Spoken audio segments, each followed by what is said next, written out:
அதிமுக பொதுச் செயலாளரும் முதல்வருமான ஜெயலலிதா டிசம்பர் 5ஆம் தேதி மறைந்ததை தொடர்ந்து ஒரு வார காலத்திலேயே அதிமுக பொதுச் செயலாளர் சசிகலா எடுத்த முயற்சிகள்லாம் மக்களை முகம் சுளிக்க வச்சுது.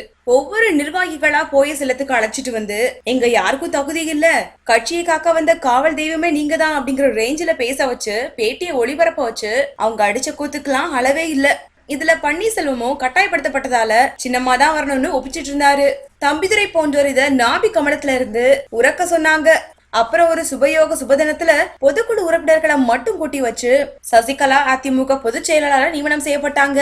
கட்சியில இணைந்து 5 வருடங்கள் ஆகாத நிலையில பொதுச் செயலாளரா ஒருத்தரை தேர்ந்தெடுக்க முடியாது, அனைத்து உறுப்பினர்களும் சேர்ந்துதான் பொதுச் செயலாளர் தேர்ந்தெடுக்க முடியுங்கிற அதிமுக விதிகளை அவங்களே காற்றுல பறக்க விட்டு சசிகலாவை தேர்ந்தெடுத்தாங்க. ஏன் இவ்வளவு அப்பட்டமான விதிமீறல்? இது எல்லாத்துக்குமே பதவி ஆசையை தவிர வேற என்னவா இருக்க முடியும்? இந்த விதிமீறல்களுக்கு சப்பக்கட்டு கட்ட சசிகலா தேர்ந்தெடுக்கப்படல, நியமிக்கப்பட்டாங்க, அதுவும் தற்காலிகமா தான் அப்படிங்கிற வாதங்கள்லாம் முன்வைக்கப்படுச்சு. ஆனா பேராசை பெருநஷ்டங்கிற மாதிரி இப்போ அதிமுக நிலை ஆயிருச்சு. சசிகலா நியமனத்தை கேள்வி எழுப்பி தேர்தல் ஆணையத்துக்கு படையெடுத்தாங்க ஓபிஎஸ் தரப்பு.